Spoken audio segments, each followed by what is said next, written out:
Good morning, everyone. My name is Vaishali Deshwal, and currently I'm working as an assistant professor at AKGEC, Ghaziabad. So, this is the fourth lecture of artificial intelligence, and in the last lecture, we have discussed the applications of AI and the language models. We have just covered the first model, that is the n-gram models we were discussing, and first one n-gram model we have discussed in the last lecture. So we will proceed from there only. So this much we have already covered, that what are the applications. We have also discussed the several applications of AI. Then we have already discussed this language models in the last lecture, the formulas and the generalizations, and unigram, or you can say 1-gram models. We have also seen the one of the example of this particular model. And now in today's lecture, we'll start from bigram model, that is the 2-gram. We can say 2-gram or bigram. So as in the unigram, we don't have any history. So here the target, or you can say the aim, is to predict the next word on the basis of the history, or you can say it doesn't matter that whether you have history or not, as in the unigram model, but in the bigram model you have history of one word. You have already given one word, and on the basis of that you are just predicting that what will be the next word from the corpus. For example, as we have seen this formula here, that is P, W1, W2, and we have already given this, that is P, W2 and W1. This is a conditional probability, means we already know that, or you can say that W1, the word 1 has already occurred, and we are finding out the probability of W2. We can generalize this formula as P, Wi, Wi minus 1, means we are predicting the probability of this particular word, and we know already this particular word. This word has already occurred, and we are finding out the probability of Wi. It can be anything, 1, 2, 3, 4, 5. It can be anything. So, and you can generalize this formula as this. So here there is an example. Suppose this is a sentence in the corpus, that is about 5 minutes from. Okay, so let's assume that the next word may be college or the class. There can be more words in the corpus, obviously, but here we are just considering that there are 2 words, college and class, in the corpus, and we have to predict whether the college will come after from, or the class will come after from. So here is the formula, the conditional probability formula, that is P college by about 5 minutes from, means this sentence is given, and you are just predicting that if this sentence occurs, then what is the probability of occurring college just after from word. So you can write it as like count about 5 minutes from college by count about 5 minutes from. So here now the question comes that how to calculate these things, that count about 5 minutes from college and count about 5 minutes from. So here we are just calculating the probability of occurring the word college, and in the very next formula we are just calculating the probability of occurring the word class after from. So here this is a formula. In this way we can find out this count about 5 minutes from. So how can we write here?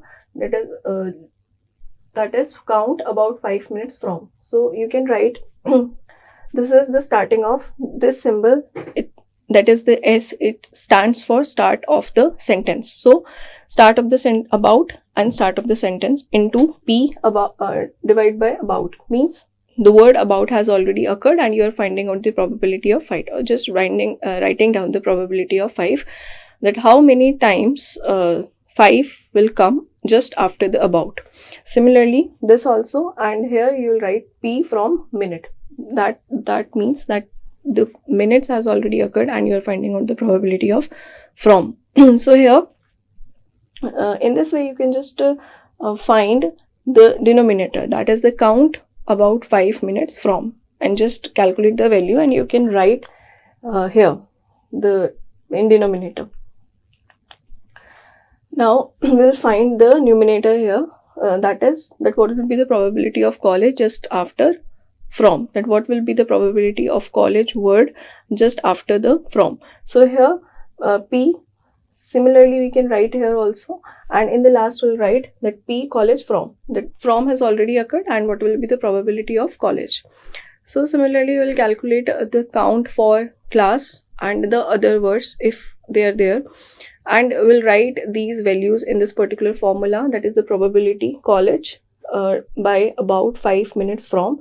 Here we will write out the numerator and denominator and we'll get the value. So in this way we can calculate the probability of occurring, or what is the probability of any word after the given word.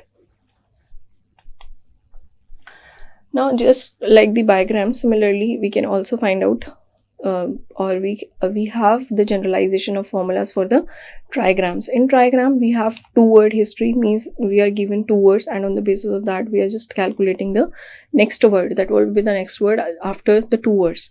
So this is a formula. Here we have P, W1, W2, W3. It means that we are just calculating the value of W3 and we are given W1 and W2. So we can also generalize this particular formula here. P, Wi, Wi minus 1, Wi minus 2. Means we are given the probability of Wi minus 1 and Wi minus 2 and we are just calculating on the basis of that Wi. Okay. So you can generalize any formula in this way only, as we have done in the bigram. So similarly we'll do in trigram or fourgram. So generally bigram is usually used to solve most of the problems. So here again we have this thing, this sentence is given in the corpus, that about 5 minutes from, and here we are just calculating that what will be the probability of the word occurring of the word college and class after from, and using this model here, not bigram, but we are using, this time we are using trigram. Means we are calculating, or we are having two word history and on the basis of that we are just predicting the other word. So here as you can see here, when we calculate this count about 5 minutes from class. So P 5 divided by start of the sentence, that is denoted by S, and about, means we are taking two words, because here in trigram model we have the formula, that is W3 divided by W1 and W2. So we are given two words and on the basis of that we are calculating W3, that is the third word. So there is no need to discuss it in detail. This is very much similar to bigram model. Similarly fourgram. So in fourgram you are given the history of three words, means you are given three words and on the basis of that you are calculating the probability of the next word from the corpus. And in this way you can write, or you can generalize this particular formula. Here you will find out the probability of Wi, and you are given the probability of Wi minus 1, Wi minus 2, Wi minus 3, means the previous three words you are given and you are just calculating the fourth word on the basis of the first one. So here we have this count about 5 minutes from. Similarly we can calculate this, but here as you can see here, just we are just writing three words, that is the S about 5, means we know these three words that they have already occurred, and on the basis of that what will be the probability that the word minute will occur. And similarly here also about 5 minutes, these three words they has already occurred and we are finding out the probability of from, means we are taking three words into the consideration irrespective of instead of just taking two or one. So here we have count about 5 minutes from and count about 5 minutes from class. That is that what will be the probability of college and the class word after from, and we are using this fourgram model, means we are using the three word history and on the basis of that we are calculating the next word. So the formula is same, the generalization is same. So in this way you can just find out the value of count and put those values in this particular formula and get the value. Okay, so as the number of previous state, means the history increases, so it will become very difficult to match that set of the word in corpus. Okay, so probabilities of larger collection of word is minimum, and to overcome this particular problem the bigram model is most suitable. in comparison to the other models. So here there is one exercise here. In this, these are some of the sentences which are given in the corpus, and the question is that you have to use the bigram probabilities. Means you have to estimate the bigram probabilities, and the question is that what is the most probable next word predicted by the model for the following word sequence. So this is the sequence. These are some of the sentences, or you can see the word sequence given in the corpus, and on the basis of this you have to calculate the most probable next word. So how to calculate it? This is a table. Here we are just writing down the word, the individual word, and the frequency. Frequency means the number of times the word occurs in that particular sequence. For example, this S. So S, it just it stands for the start of the sentence, to just identify that from where the word sequence starts, and slash S means that is the end of the sequence. Okay, so here, suppose if I have to find out frequency of this I. So here I1, this is the 1, 2, then 3, 4, 5. So the frequency, no. So 1, 2, 3, 4, 5, 6. So how many times I occurs? I occurs 6 times. So I will write 6, and that will be the frequency of that particular word. Similarly, we can also find out the probabilities of different words here. Words given here. Now how to calculate it? Suppose here the question is that we have to find out the most probable word, the next most probable word. We are having so many words there, and we have to calculate that what is the which word has the highest probability to come to the next word. Okay, so here the question 1 says that start of S, do, and what will be the next word. So here you are just given the one word history. You are given that do is there, and you have to calculate the next word. So how to calculate it? Again, we'll write, we'll make this particular table, and we'll use this generalization, that is the count wi minus 1, w1, and count wi minus 1, because you know the probability of just a wi minus 1, just one word.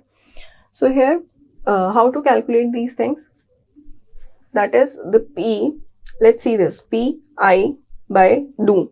It means that do, it has already occurred. As we can see in this question, that do has already occurred. And we want to find out the probability of the next word. Suppose I, we have to find out. So we are just seeing, we'll see that how many times I occurs just after do. So here, do has already occurred, and we have to identify that how many times I occurs after do. So let's see here, after do in this, does I occurs after do? No. In this, no. In this, no. So in the last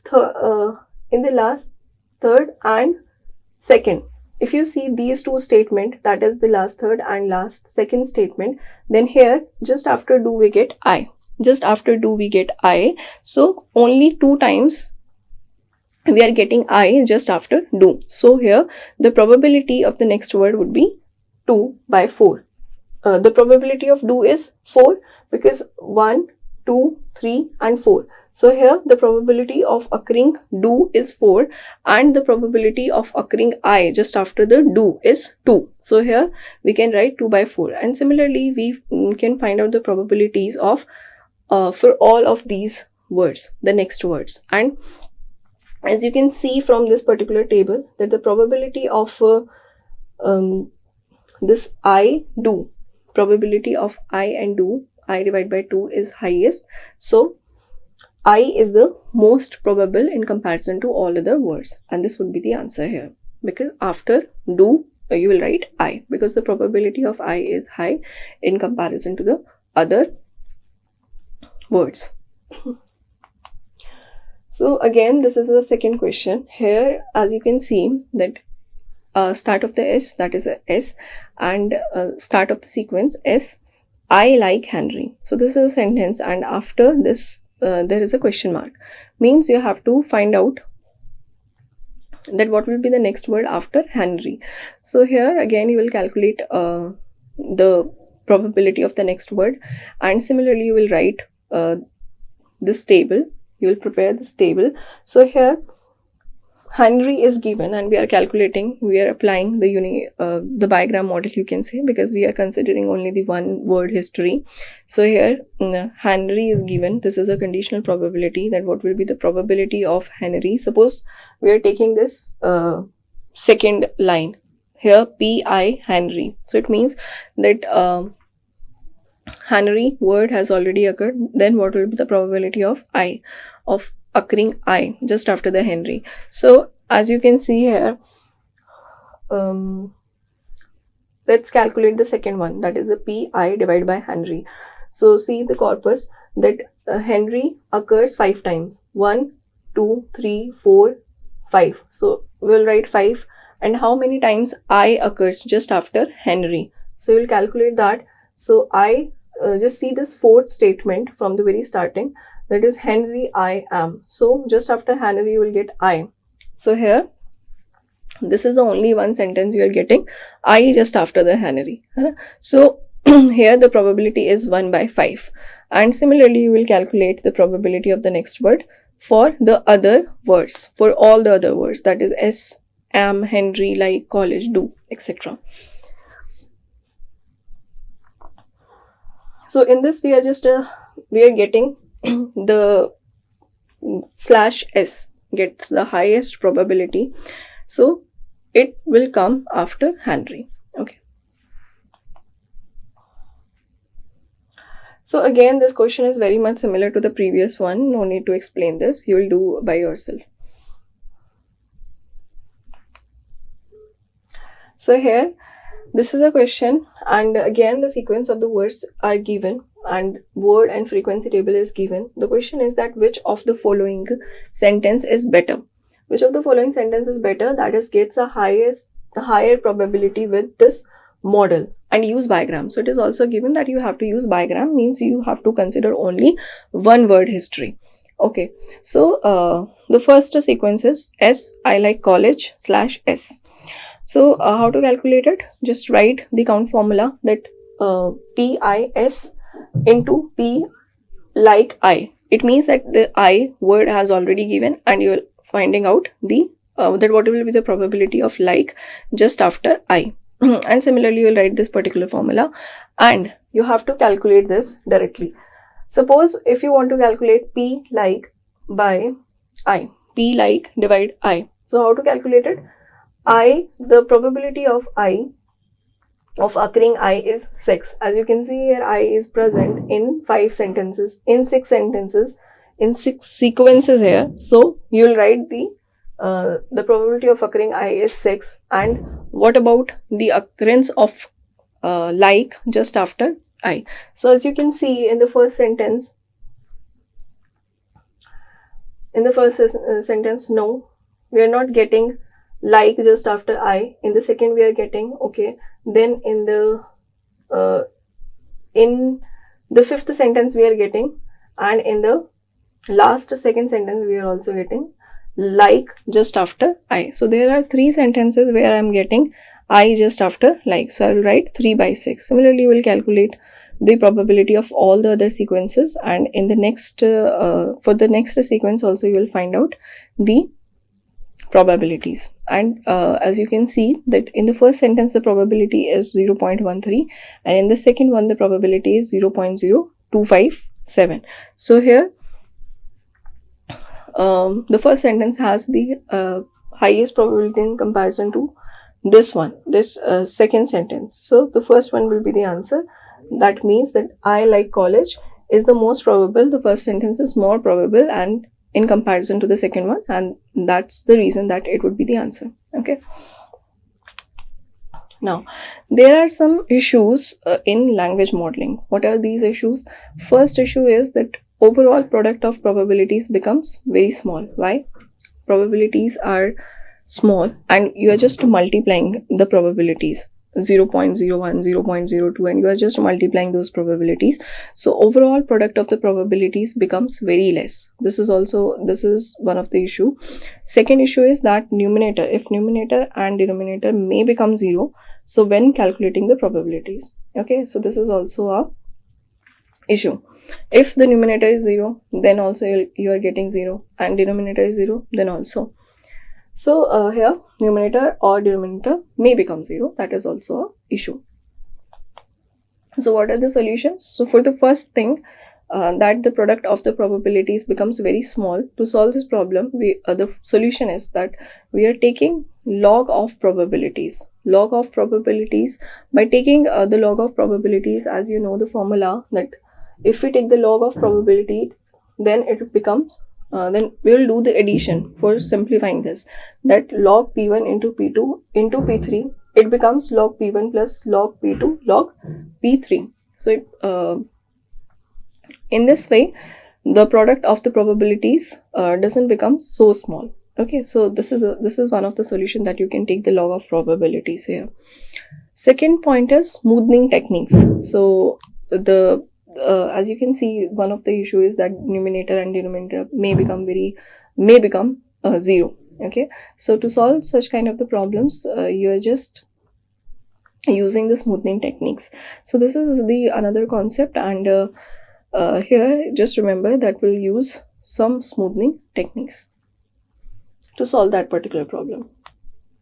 Now the next thing is model evaluation. We are just studying from the past lecture, from the past class, or you can say last class, language modeling.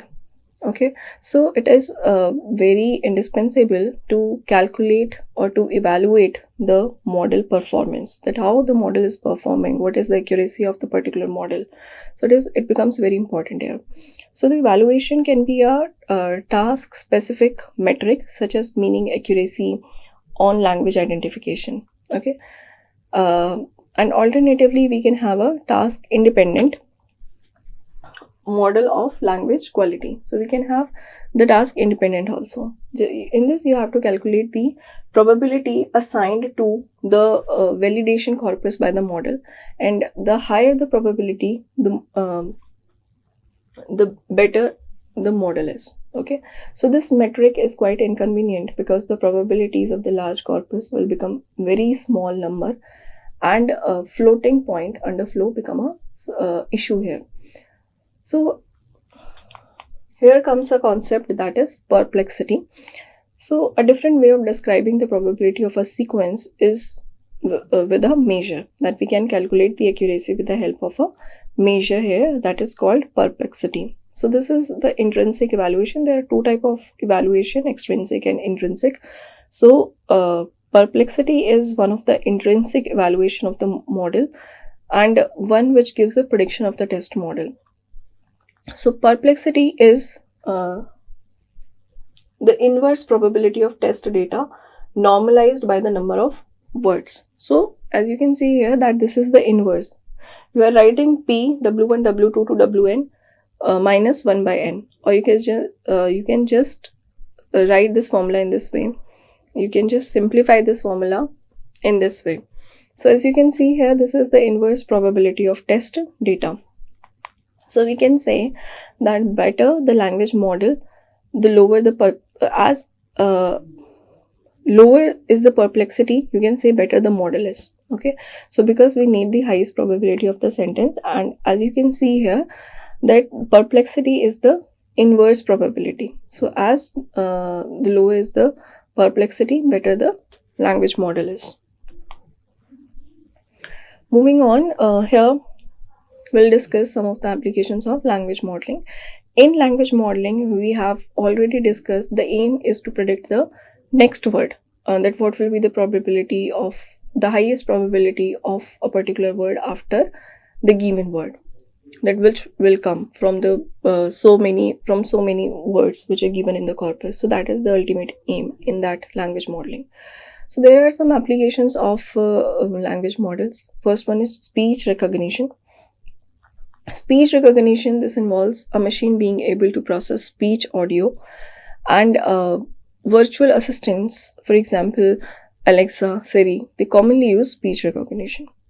Second application is text generation. As you can see, with the help of language modeling, we are just generating the text because you are just predicting the next word after the given word. So you are just generating the text. So this application uses the prediction to generate coherent and contextually relevant text. So the text which is relevant, or you can say which can be related to the given text. Okay, so it should not be very much different to the given text. It should be related to that. So it has application in creating writing content, generation, summarization of the structured data, and other things. Third application can be chatbots. So these chatbots, they engaged in human-like conversations with users, as well as they generate the accurate responses to questions. So chatbots, they're used in virtual assistant, customer support applications, and information review systems. Next application is machine translation.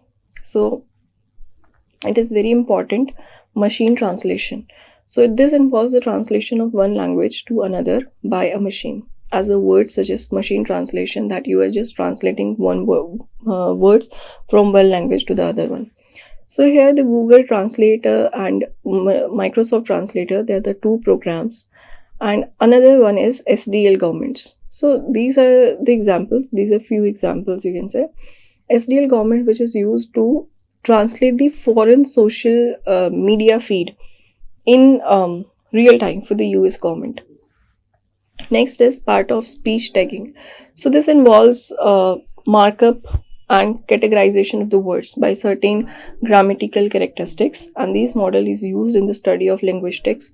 It was the first and perhaps the most famously used in the study of Brown corpus, a body of random English prose. As you can study about this part of speech tagging here, so just remember that it involves markup and categorization of the words by certain grammatical characteristics, for example, noun, pronoun, and etc. Okay, so you're just categorizing the words according to these grammatical characteristics. Next one is the parsing, and it involves the analysis of any string of data or sentence that conforms to formal grammar or syntax rules. There are given some of the syntax rules in the formal grammar, and you're just analyzing the string of data or the sentence that conform to that particular formal grammar. So that is the parsing, and this can take form of the sentence diagram that depicts each word relationship to the other one. So spell checking applications are there, and they use the language modeling in the parsing. Okay, so you can say that spell checking application is also there. Optical character recognition. So this is another application of the language modeling. It involves the use of machine to convert the images of the text into machine encoded text. So for example, optical character recognition, or you can say OCR. So it is often used in data entry when processing the old paper record that needs to be digitized, and it can also be used to analyze and identify handwriting samples. Next is information retrieval. That is the next concept we will study in this particular chapter, information retrieval. So as its name suggests, that you are just retrieving the information by using the different methods and from the various sources. So it involves searching in a document for information, searching for document in general, or in metadata. Metadata is data bound data that correspond to a document.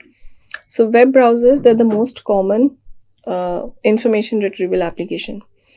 Next application is observed data analysis. These language models, they analyze the observed data such as census data, telemetric data, and data from experiments. The next one is sentiment analysis. So as you all know about it, that you are just analyzing the sentiments. So it involves determining the sentiment behind a given phrase. Suppose someone is writing a review or a sentence, and you're just finding out that what would be the sentiment of that particular person behind just writing that particular phrase.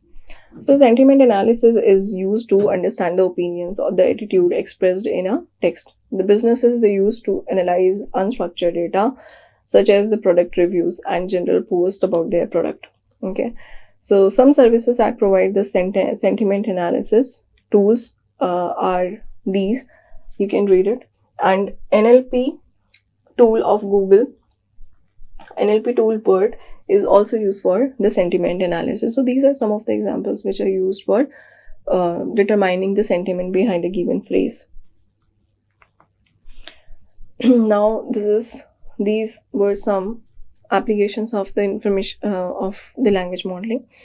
And the next topic is information retrieval. So this is also one of the application we have studied in language modeling. So information retrieval, by definition, this definition is given in the textbook. That is, the information retrieval is a task of document that are relevant to the user need for information. Means you are just retrieving the information that is relevant or that is used, relevant to your need, okay, from the different sources. So that is the information retrieval. The best known example of this are the search engine on World Wide Web.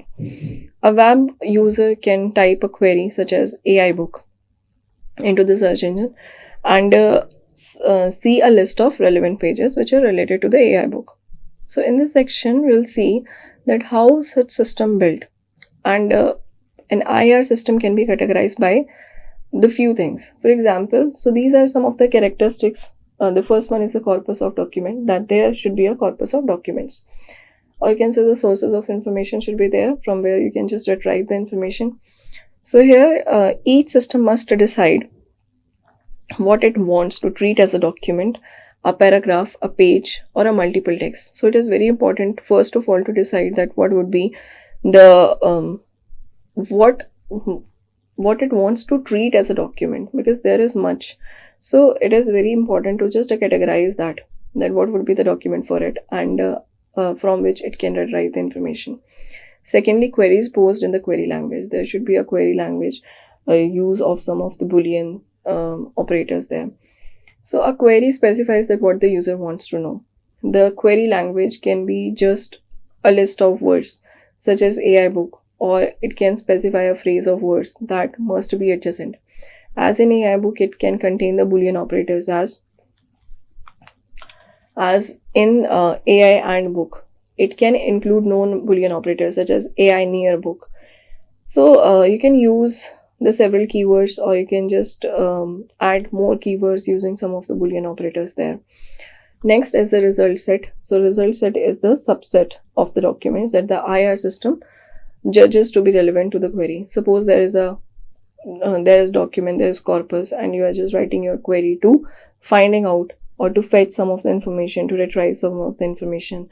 Then you obtain a result set. So a result set, what would be a result set? Obviously, it would be a subset of the document that will be relevant to your query. And that is why it is very much important to just write your query very carefully. Just include all the keywords which you actually want to know, or which you actually want to fetch the information about. So by relevant, we mean likely to be of use to the person who posed the query for the information, for the particular information need expressed in the query. And the last characteristic is the presentation of the result set. So there are several presentations that in which a result set is presented. So this can be as simple as a ranked list of document titles, as complex as a rotation color map of the result set projected onto a 3-dimensional space rendered as a 2-dimensional space. So it totally depends that what kind of the presentation you are using. It can be very simple as just the ranked list, and it can be complex as the rotating color map. So this is just about the representation. So there are particularly 4 characteristics: the result set, the corpus and query, and the presentation of the result set. So earlier IR system, they worked on the Boolean keyword models, and each word in the document collected is treated as the Boolean feature. That is true of a document if the word occurs in the document, and it gives you false if it doesn't. So it is very much simple that if the word is given in the document, then it returns true, and if it doesn't there, then it returns false. Next is, there are some of the advantages of this, that this is very simple to explain and implement, and there are lots of disadvantages of this particular thing. The first is that the degree of relevance of document in is a single bit. So there is no guidance as to how to order the relevant document for the presentation. Second is the Boolean expressions, for example, and or not, XOR, etc. So they are very unfamiliar to the user or the layman who are not programmers or the logicians or the statisticians.